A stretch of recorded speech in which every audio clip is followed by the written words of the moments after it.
Hello everyone and welcome to the second half of the training. My name's Casey Toyne and I'm a farm loan specialist out of our state office in Bozeman. During this half of the training, we're going to be covering COVID-19 temporary guidance, updates on the American Rescue Plan Act, guaranteed loan servicing, both regular and special to include bankruptcy and loss claims. To get right into it with the COVID-19 temporary guidance, this is guidance that our national office put out in an effort to help alleviate difficulties that were caused by the pandemic. One of the changes that they made is if a lender is not able to provide a complete application within normal timeframes because of reasons outside of their control caused by the pandemic, we can grant extensions. Normally, when we determine an application to be incomplete, we send you a letter and give you 15 calendar days in which to provide the additional information or documentation. And this allows us in circumstances caused by the pandemic outside of your control to grant you additional days to get us that information so we don't end up withdrawing the application. Extensions were also granted under this temporary guidance on conditional commitments. Now, if you'll recall on conditional commitments, we give you so many days in which to close the loan and report back to us that the loan is closed. So now, if you're unable to close the loan timely due to restrictions caused by the pandemic, we can grant extensions in those cases as well. Just keep in mind this is on a case-by-case basis. It's not automatic. You need to be communicating with the FSA, let us know what's going on, what's being held up and why, and we may be able to grant you an extension. Something else the national office relaxed was for annual lines of credit or emergency advances on lines of credit. SEL lenders typically have to, or are normally required to get agency concurrence before advancing on annual lines of credit for the next operating cycle. That requirement has been waived. SEL lenders may now self-certify that they meet the requirements in subparagraphs 265B and 265C. And then for emergency advances on lines of credit for SEL and CLP lenders, those lenders can now self-certify that they meet the conditions according to 2FLP subparagraph 283A for emergency advances.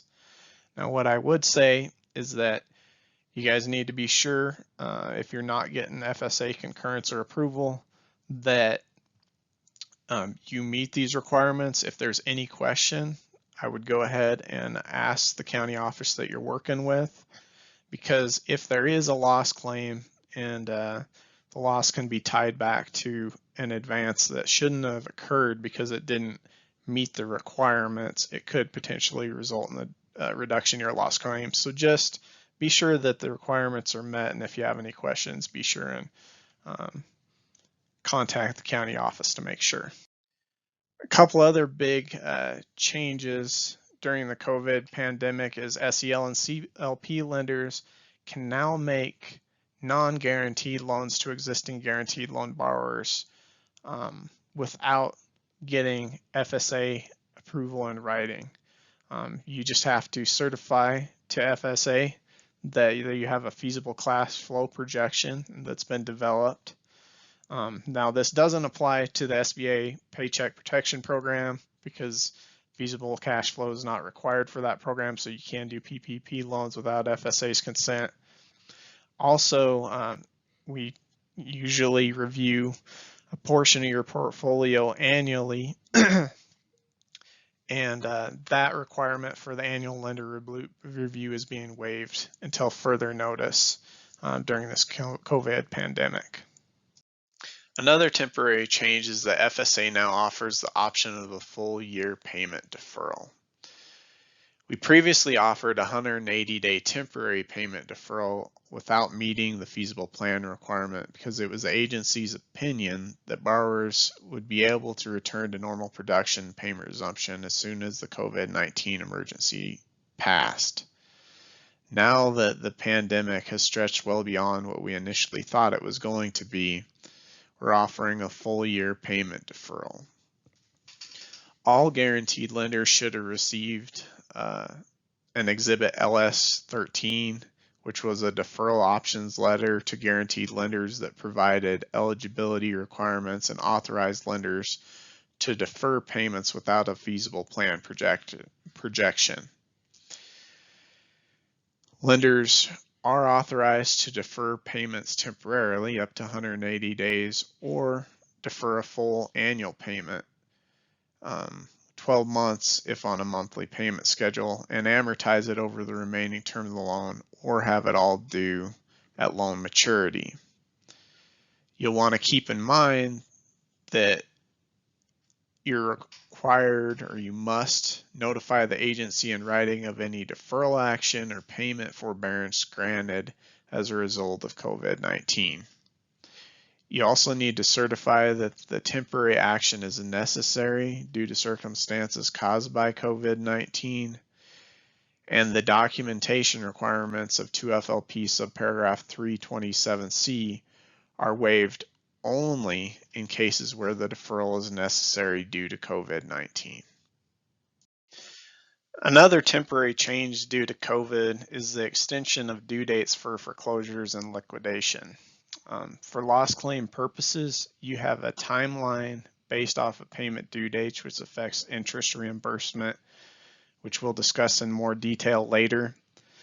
The temporary change allows for a payment due date to be extended up to 90 days, effectively giving you up to an additional 90 days of interest accrual that you can be reimbursed for on any loss claim if the foreclosure or liquidation is being delayed by COVID-19. Again, you're going to want to document that the COVID-related circumstances are or what they are and communicate with the county office if you want to take advantage of this change. We figured we should give you a quick update on the status of the American Rescue Plan Act, or ARPA.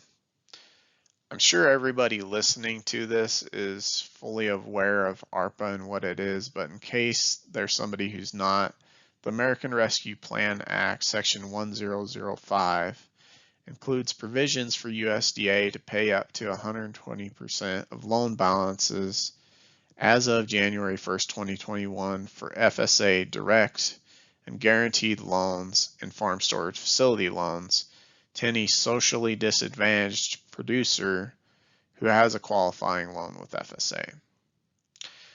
This program is currently on hold due to multiple lawsuits that have been filed across the country. We don't know when the lawsuits will be resolved or if the outcomes are going to allow us to move forward with this program. What we are doing is continuing to process applications, but no payments are being made per court orders. So that's kind of where that program stands right now. Shortly after that program or that law was passed, guaranteed lenders were asked to suspend all adverse actions on ARPA eligible borrowers until FSA had established a process to carry out payments under Section 1005. Now, this is still encouraged, but lenders can opt to proceed with loan liquidation so long as liquidation plans are submitted to FSA for approval. PLP lenders who are not required to submit written liquidation plans according to their CMS will also need to submit liquidation plans for ARPA eligible borrowers for FSA to review. And as part of the review, we're going to assess if the guaranteed delinquency can be resolved through FSA direct loan assistance. Again, I want to emphasize that those COVID-19 updates are temporary. They're likely to be in place so long as the pandemic is ongoing, but if you want to take advantage of those changes, and be sure and communicate with the county office to make sure those changes are still in place before just going ahead. That covers the COVID-19 temporary updates. Next, we're going to be moving into guaranteed loan servicing. With regard to guaranteed loan servicing, the first items we're going to discuss are regular servicing items, which includes the requirement for a lender's annual analysis. The amount of the analysis you are expected to do each year with your guaranteed borrowers depends upon your lender status, so whether you're SEL, CLP, or PLP, and the type of loans and security. As I mentioned in my previous slide, the amount of flexibility you're given for an annual analysis is going to be dependent on your lender type. But an annual analysis is required for all borrowers with term loans greater than $100,000 and all line of credit loans. For borrowers with an outstanding loan balance for existing term loans, if it's $100,000 or less, for SEL, CLP, and MLP lenders, an annual analysis is required when the loan is past due by more than 30 days. A current balance sheet indicates financial deterioration, including reduction collateral and/or values, or when a credit report indicates an increase in use of credit, increase in late pays, or reports of collection activity results in a decrease in credit score. This slide just as a reminder for SEL and MLP lenders that of what your analysis should include for real estate and chattel secured loans. This slide covers the documentation that's required to be submitted for an annual analysis to FSA for SEL and MLP type lenders. If you're SEL or MLP, what you do for annual analysis and then what you submit to FSA are very similar. You're going to have to submit most of your documentation, and these documents should be submitted to the authorized agency official within 30 calendar days of the completion of the annual financial analysis. If you're talking a term OL loan, you'll need to submit a balance sheet, farm visit report, income and expense statement, and narrative summary of the borrower's financial progress. For a line of credit, you're going to be submitting a balance sheet, farm visit report, income and expense statement, projected cash flow, and narrative summary of the borrower's financial progress.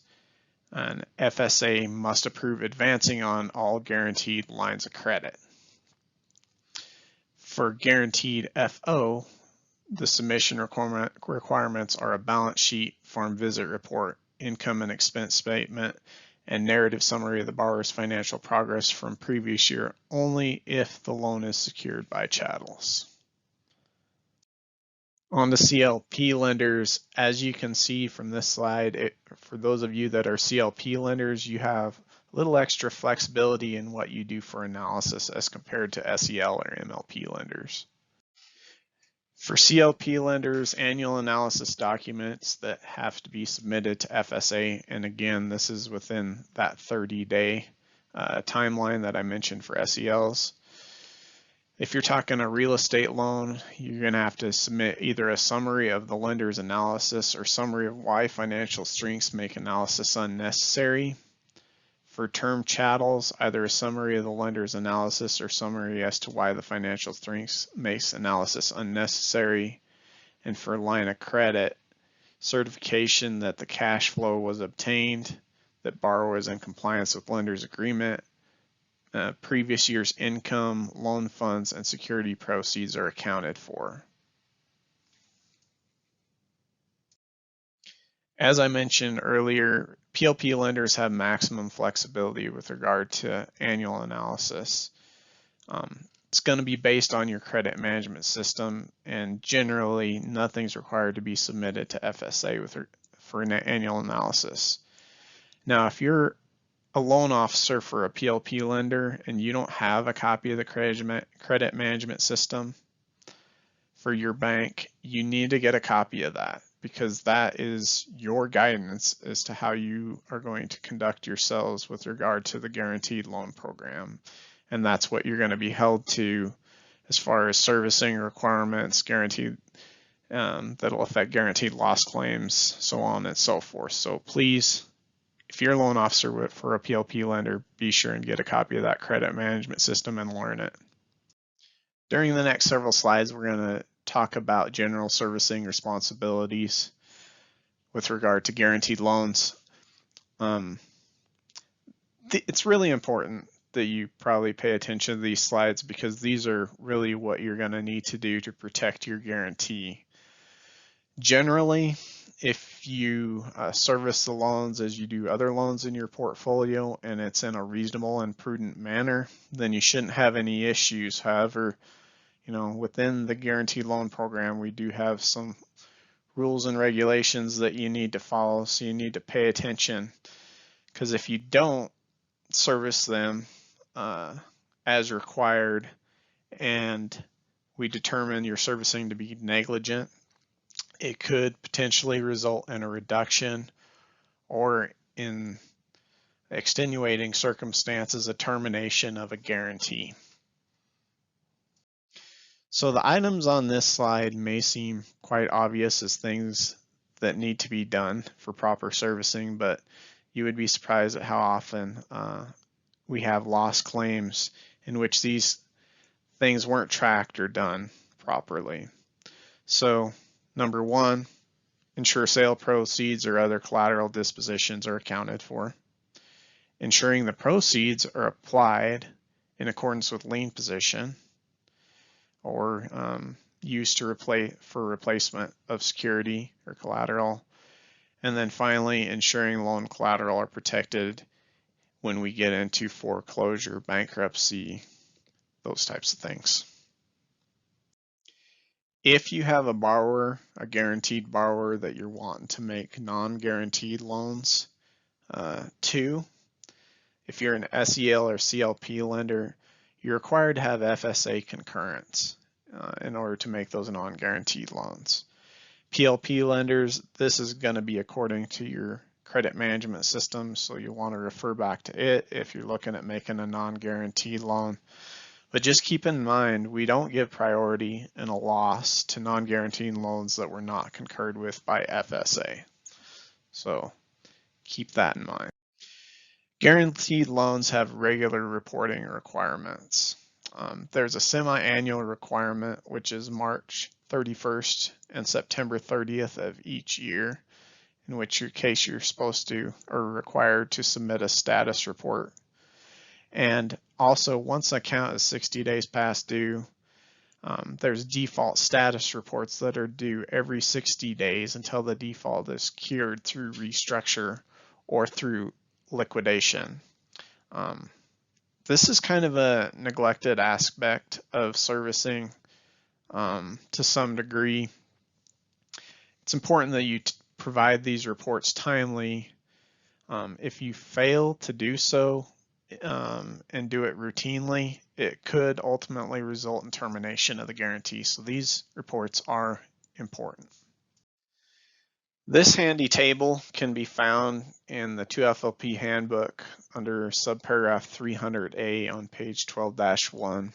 And what it represents is the timeline for servicing delinquent loans and the required lender actions for restructuring guaranteed loans that you need to follow. As I mentioned earlier, the tracking is based off the payment date of the loan or payment due date of the loan. So within 30 days of that payment due date, you need to notify FSA using FSA form 2248 that the borrower is in default. And then within 45 days of that payment due date, you need to try and hold a meeting with the borrower and, if possible, include FSA servicing official in that meeting. Now, if you attempt to hold the meeting and if after 60 calendar days a delinquent borrower doesn't respond to your request for a meeting or refuses to discuss any sort of resolution of the default, you should take actions to protect the security interest and proceed with liquidation of the loan according to procedure. This slide outlines the possible solutions to cure a loan default for guaranteed loans. One of the items, temporary loan to bring the loan current. If you're going to consider that option, it's going to need normal concurrence according to lender type, so keep that in mind. One thing you're required to do is document that interest assistance was considered and ruled out as an option to correct a default. You document the interest assistance consideration on the first FSA 2248 submitted to FSA notifying us of the default, and you do so by checking item 14A on the 2248. Right now, there's no funding for the interest assistance program, so additional documentation for this is not needed. For those of you who are wondering what interest assistance is, hasn't been funded for quite a while now, but it was a program FSA had for guaranteed loans in which a lender could charge an interest rate, but FSA would effectively cover 4% of that interest rate, so the borrower could effectively have a lower interest rate and make it more likely for their operation to cash flow. But that program, like I said, hasn't been funded for a while.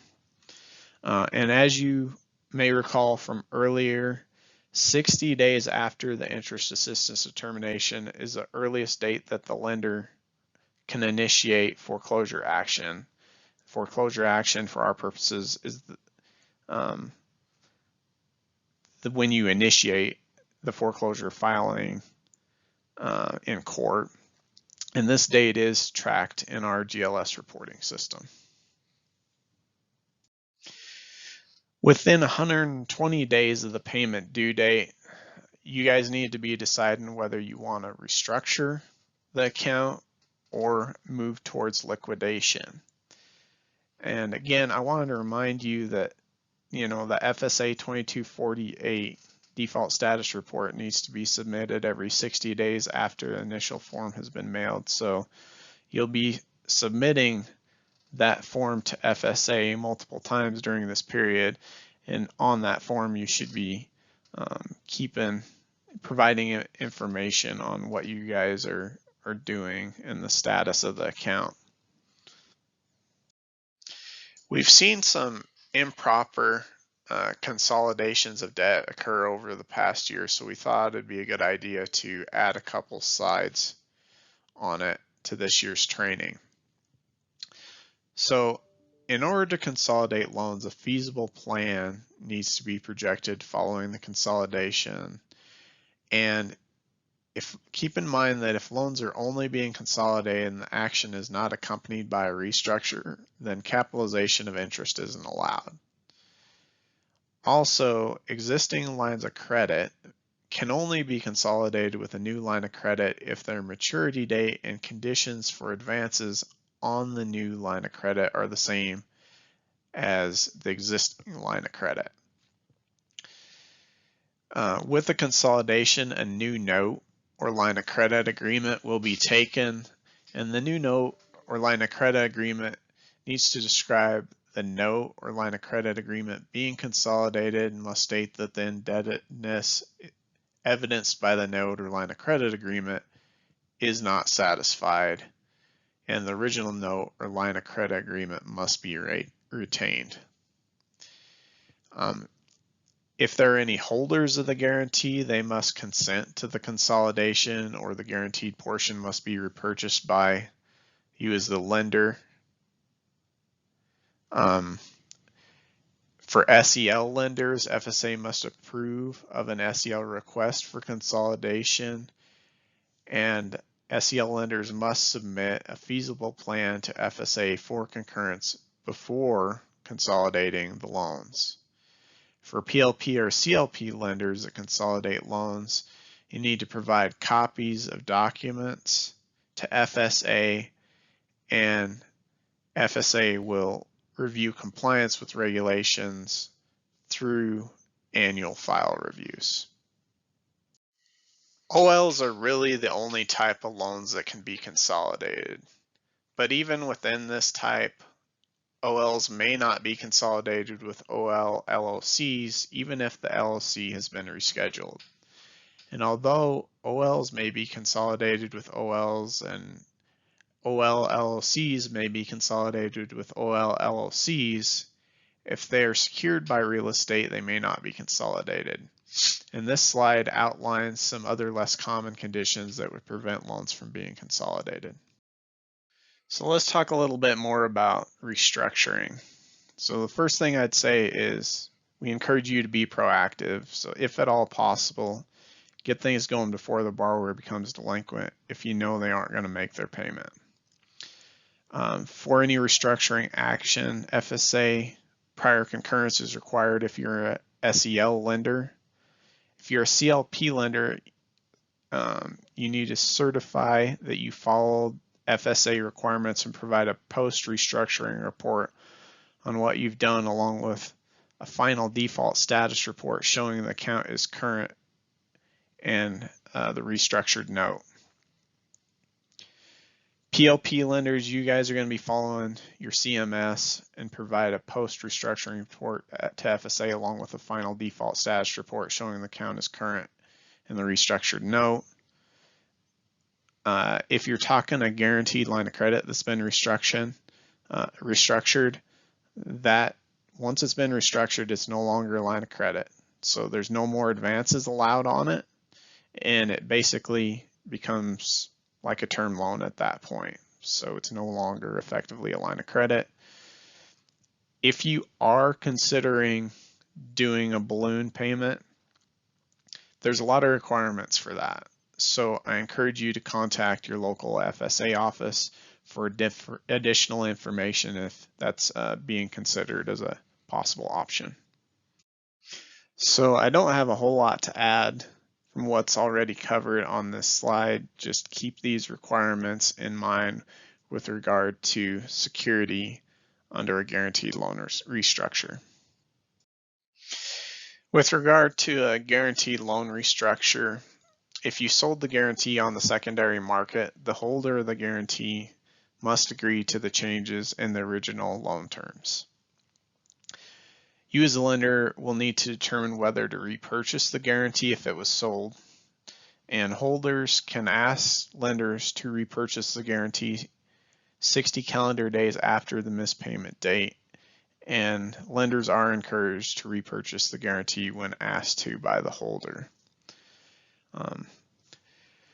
There's reference there to 2 FLP subparagraphs 313A through C for specific lender requirements for restructure, and 2 FLP paragraph 314A through B for FSA response to requests for restructure.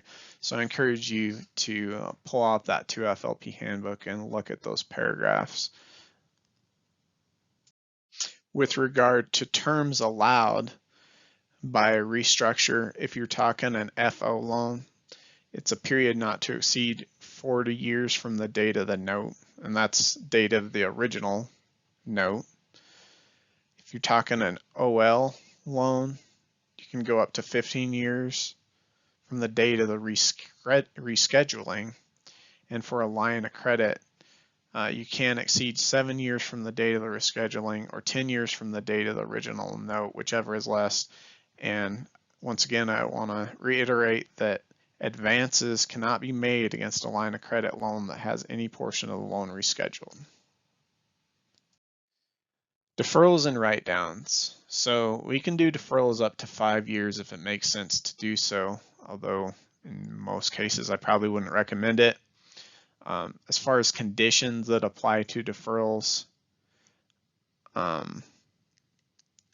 one thing to keep in mind with regard to that 5 years, the loan may not be extended beyond the final due date of the note.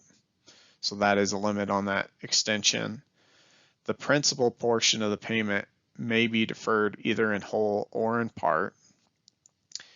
Interest may be deferred only in part. Payment of a reasonable portion of the accruing interest based on the borrower's cash flow projections is required if you're talking a multi-year deferral. And there must be a reasonable prospect that the borrower is going to be able to resume full payments at the end of the deferral period. For write-downs, they need to be in the best financial interest of the government and you as the lender. So in other words, it needs to be cheaper to do a write-down than to foreclose. And you don't have to consider this option if you don't want to. It's available, but if you don't want to consider it as a lender, you don't have to.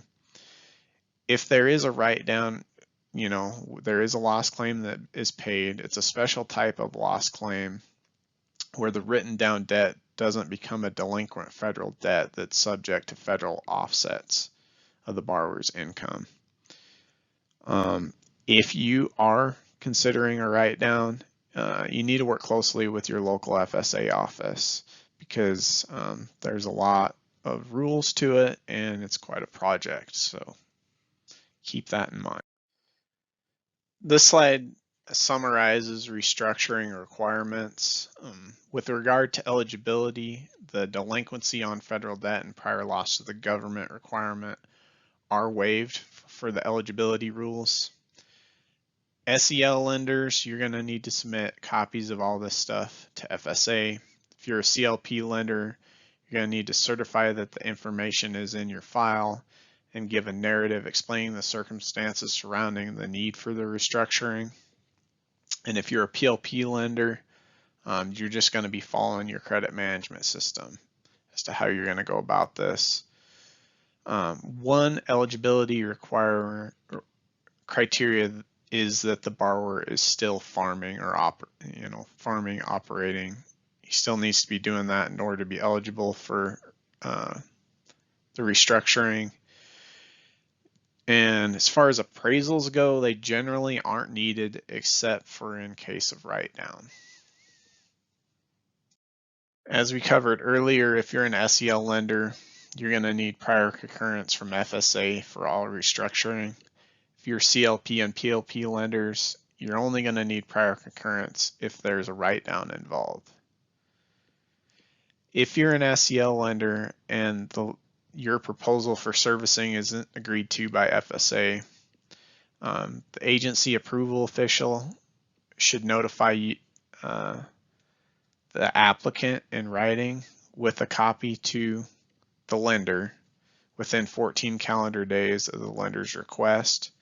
And what the letter will do is inform the lender and the borrower of their informal review, mediation, and appeal rights according to our appeal procedures. For CLP or PLP lenders, the authorized agency official is going to review the loan restructuring documents and FSA 2248 according to procedure and confirm that the restructuring actions did not violate any FSA regulations. And if the authorized agency official has any concerns about the restructuring of the loan, then they're going to contact you as a lender to discuss the concerns. So here are actions that need to be performed following the restructuring. You'll need to submit information according to your lender type, along with the modified note or allonge that changes the original note. Submit that stuff to FSA. Now don't forget, you also need to submit FSA 2248 stating that the loan is current. That's the default status report. The final report will be stating that the loan has been brought current. Keep in mind you don't want to break the chain between the original note and the modified note. So the new loan needs to reference the old one to keep that guarantee valid. The Form 2245 modification of guarantee, FSA completes this form and will provide you as a lender a copy. You need to be sure you attach the modification to the original guarantee form. Here's a quick summary of the steps in liquidation. With regard to appraisals, they need to be current, which means within 12 months. When you're in liquidation mode, no in-house appraisals are allowed. They all have to be independent appraisal reports. And you can charge that cost to the borrower's account, and it is reimbursable costs through the loss claim process.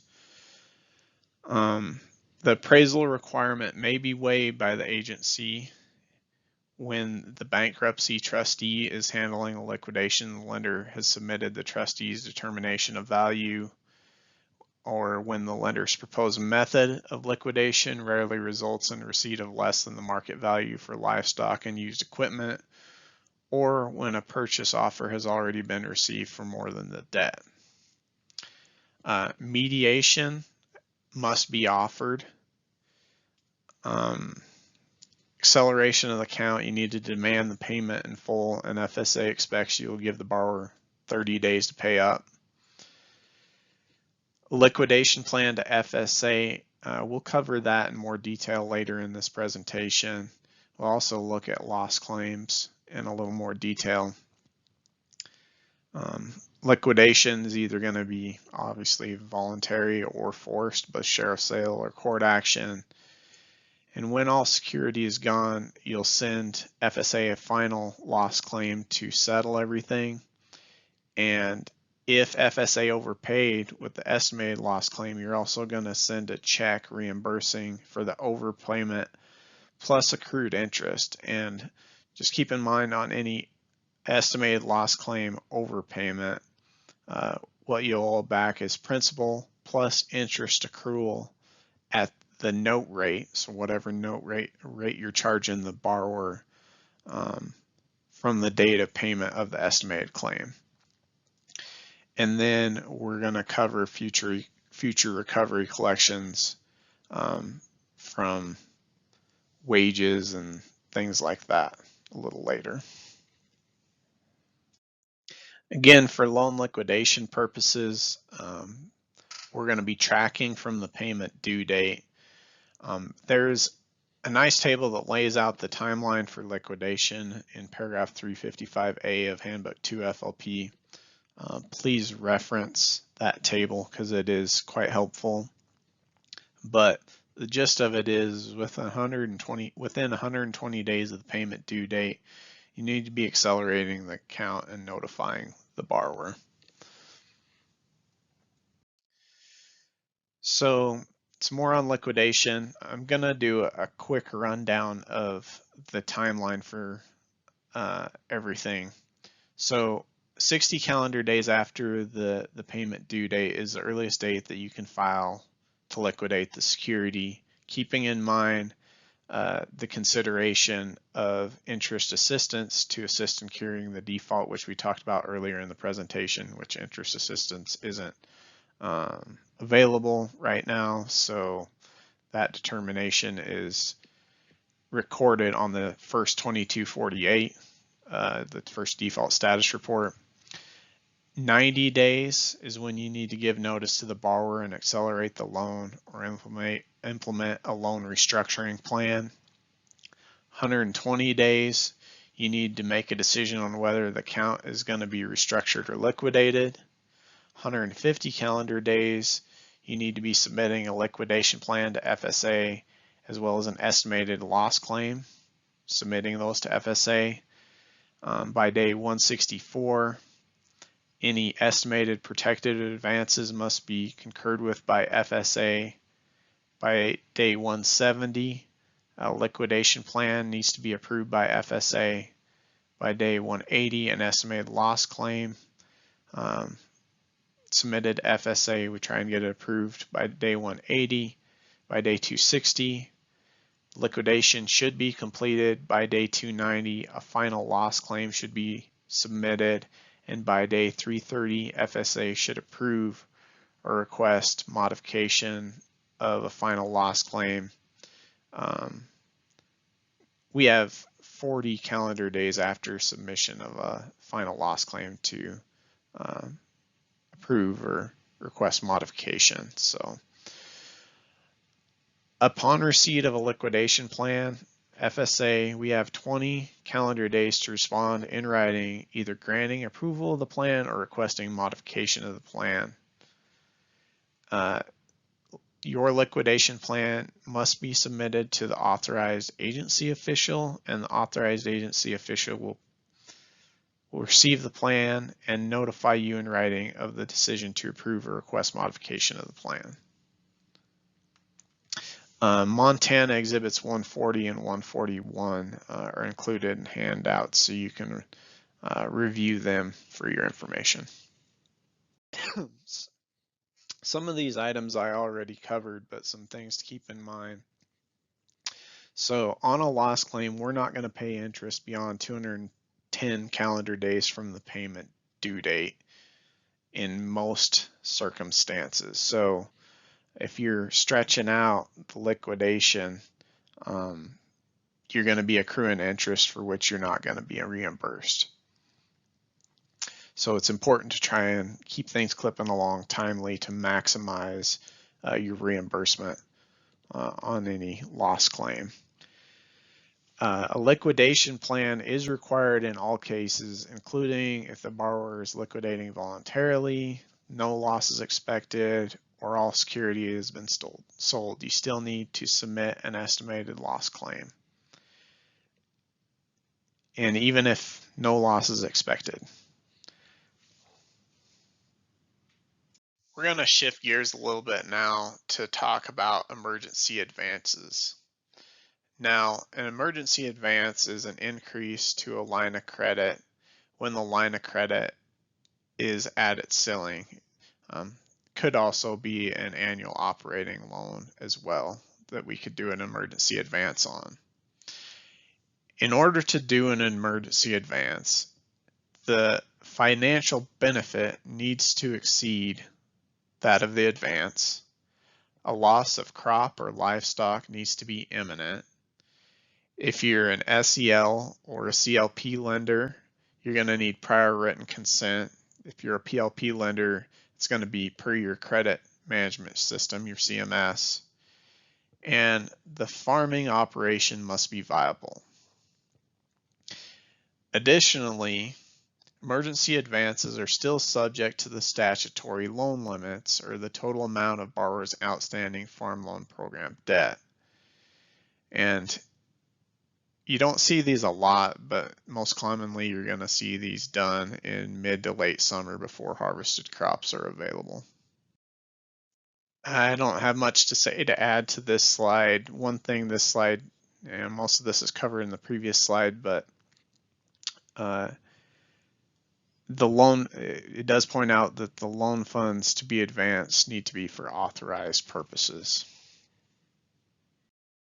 When circumstances are right, you also have the option of protective advances. You're going to be billing those to existing note. They're going to be done to preserve or protect collateral from loss or deterioration. And you're only going to be doing protective advances when the borrower is in liquidation or liquidation is imminent or title to real property has been taken.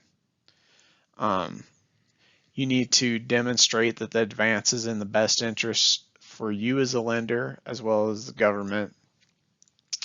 If you're an SEL lender, you need prior consent for FSA if the amount is over $3,000. If you're a CLP lender, you need prior consent from FSA if the amount is over $5,000.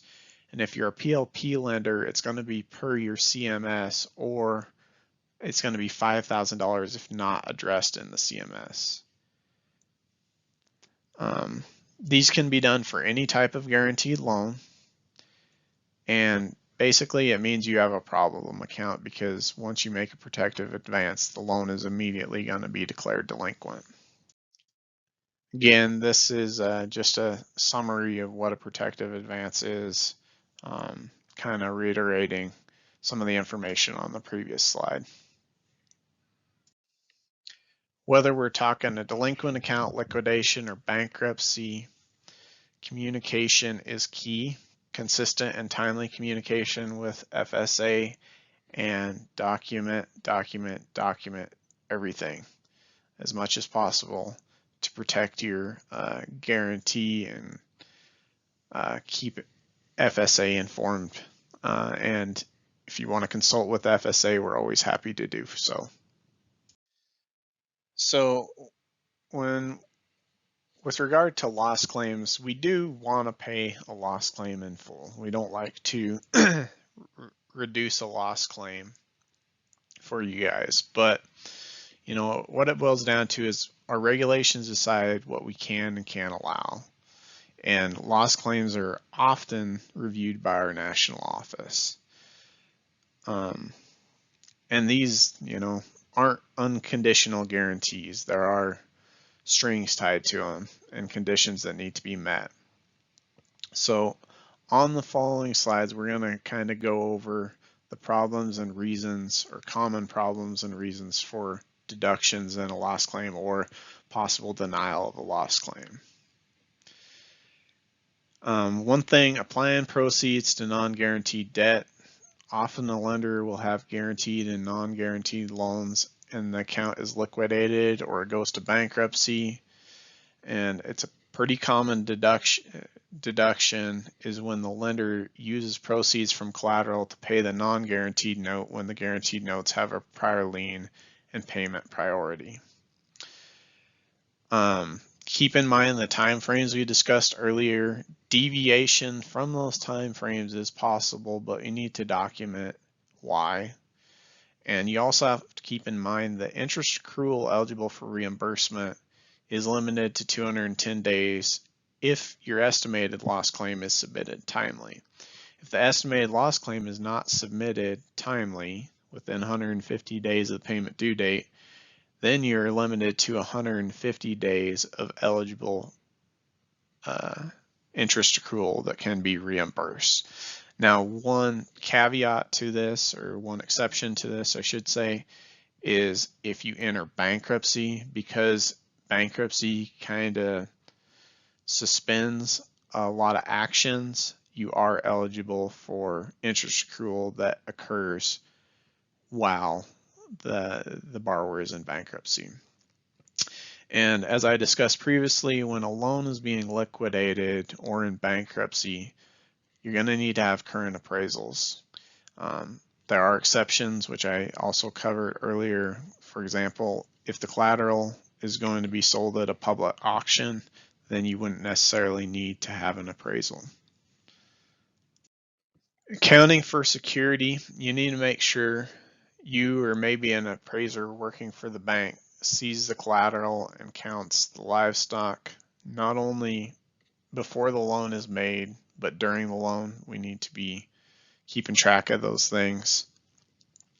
You need to document what was sold and the quantity sold and what the proceeds were and how they were dispersed, especially if we're talking lines of credit in which we have crops, calves, etc. For lines of credit, you need crop insurance. You need at least to have catastrophic level insurance for non-insurable crops. FSA has the NAP program, and a failure to have crop insurance can likely result in the reduction in a loss claim when insurance is available. You also need to be careful regarding the releases of collateral. It's a good idea to get FSA concurrence, even if we're talking a non-guaranteed loan.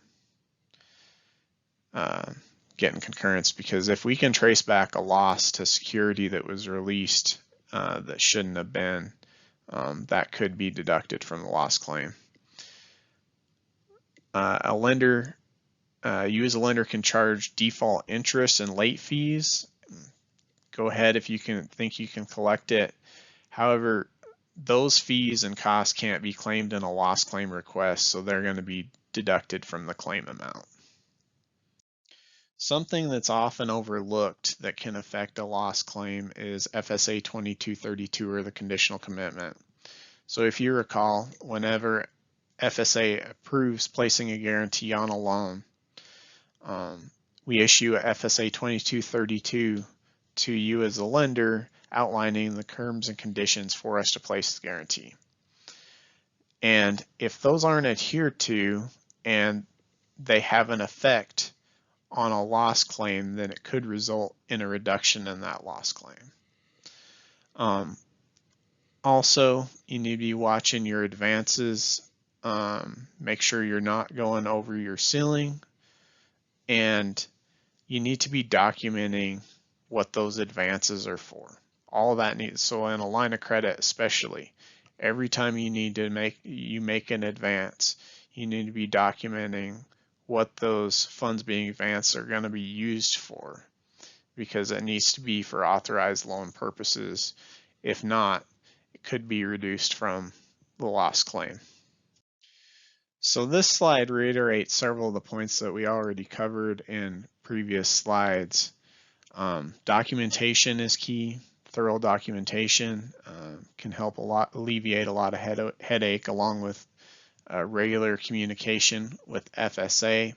And then you need to be making sure you're doing stuff that's kind of common sense, like not advancing funds for unauthorized purposes or switching between loan types and things like that. Here's a little more banker humor. So guarantees terminate when loans are paid in full, when you as the lender request that the guarantee be canceled, so you can decide you no longer need the guarantee, or when a final loss claim is paid. One thing you need to do is make sure you're holding on to the original guarantee that we issue you, that guarantee form, and once the guarantee terminates, you need to return it marked paid, to return it to FSA. And what we suggest is that you attach that guarantee to the front of the original promissory note so you don't lose it. So you may be thinking that after a final loss claim is paid, that's the end of it. You're done, right? Well, not quite. A loss claim is actually a transaction between you as the lender and Farm Service Agency. It's not a transaction between you as the lender and the borrower. A loss claim doesn't get applied to a borrower's debt. That debt remains.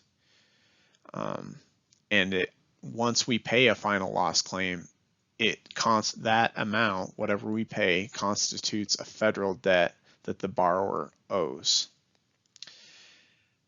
Additionally, your lender agreement requires you not to release a borrower from liability without FSA approval. According to the Debt Collection Improvement Act of 1996, only FSA can release borrowers from the loss claim debt. This also applies to co-signers or co-borrowers. So all parties, so all the borrowers, the primary borrower, co-signers, or co-borrowers can apply for a debt settlement. They all have to agree to it, and our state executive director can approve that settlement if we believe is adequate. Now, after 6 years with no collections, it's likely that we're going to cancel the debt as uncollectible and issue a 1099. For you guys as lenders, 3 years is what we ask for you to try and collect any additional monies that you can. And then after that, after the 3 years, you'll issue a 1099 just on your 10% that we didn't cover in the loss claim. And during that 3 years, you're going to be required to report collections on FSA Form 2261. So this slide just reiterates that you as the lender cannot release the borrower from liability without FSA's consent. Something I should have covered in the previous slide, what'll happen is in late October of each year, FSA is going to forward FSA 2261, which is your annual report for collections on your 10%. It'll be sent with instructions to you as the lender, and it's going to be sent to any lenders who have received a loss claim because of liquidation in the prior 3 years. That FSA 2261 is required to be completed by you as the lender and returned back to FSA by November 30th. The other thing is, when you have a lender that has become delinquent, a conversation you need to try and have with them up front is to make them aware of the procedure that we've covered in these slides.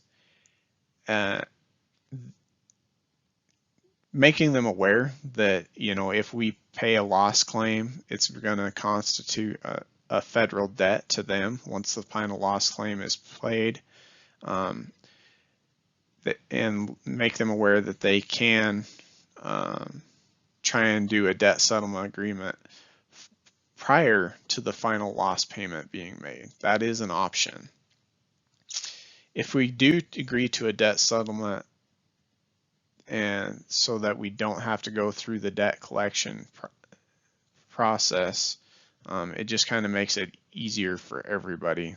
The lot less paperwork, a lot less headache. So I encourage you guys to, as much as possible, make the borrowers aware and encourage them to cooperate in order to minimize any loss that may occur. So next we're going to talk about bankruptcy. When we're talking guaranteed loans and bankruptcy, largely it's going to be you as the lender's show, especially if FSA doesn't have any direct loans with the borrower. So you're going to be responsible for protecting the security and the debt as you would any non-guaranteed loan. We do expect you to keep FSA informed, keep those communications going, and get concurrence when you need to.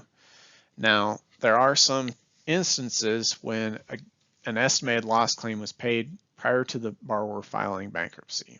Maybe we didn't know that the borrower was going to file bankruptcy, or you wanted to get that estimated out there within the 150-day requirement to maximize your reimbursement.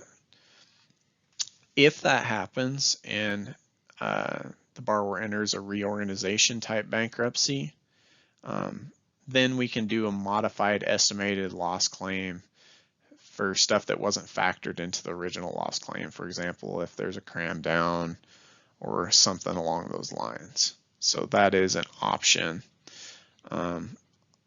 Again, keep in mind late fees, charges, all that stuff needs to be kept separate because it's not reimbursable in the guarantee loss claim.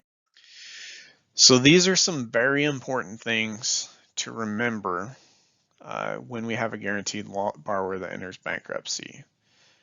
There's several things that are prohibited by statute within the guaranteed loan program. And so this is kind of outline of things that we shouldn't be doing. So we need to be keeping guaranteed debts separate from non-guaranteed debts. Those cannot be combined. If we have more than one guaranteed loan, we need to keep them separate. There is some consolidation of guaranteed loans that can occur, but there's a lot of rules governing that. So for simplicity's sake and to make sure we're not violating statute, we need to keep those separate. For lines of credit, we can go up to 15 years from the date of the confirmed plan, but only if we have real estate security, and we can capitalize interest, but not an amount greater than allowed by statute. So keep these things in mind, and please don't forget them if you get in a bankruptcy situation. As with monetary default, FSA 2248 is required to be submitted to FSA when a borrower files bankruptcy, and it needs to continue to be submitted every 60 days while the borrower is in bankruptcy. The 2248, or the default status report, is going to be used to inform FSA of the bankruptcy filing. Also, it'll be used to inform us of the reorganization plan confirmation date and effective date, when the reorganization plan is complete, and when the borrower is not in compliance with the reorganization plan. Form is going to be used for all of those things. So this concludes our training. I hope you found it beneficial and educational. As always, if you have any questions, please feel free to reach out to your local FSA office. And if for some reason they aren't able to answer your question, they can let us know and we can try and assist in answering your question. One last plug I do want to make is with regard to lender surveys. These are surveys that we send out in which we ask for your underwriting criteria, and I ask that you please complete them and return them. We don't share them with other lenders or anybody like that. It stays completely in-house. And the reason we send out these surveys is to help us identify our direct loan borrowers that may be able to graduate to commercial credit and which lenders are viable options for them to graduate to. The goal of our program is not to keep our borrowers forever. Eventually, we want them to qualify for commercial credit and no longer need financial assistance from FSA. So please complete and return the surveys if you received them. Thanks again, and this concludes this presentation.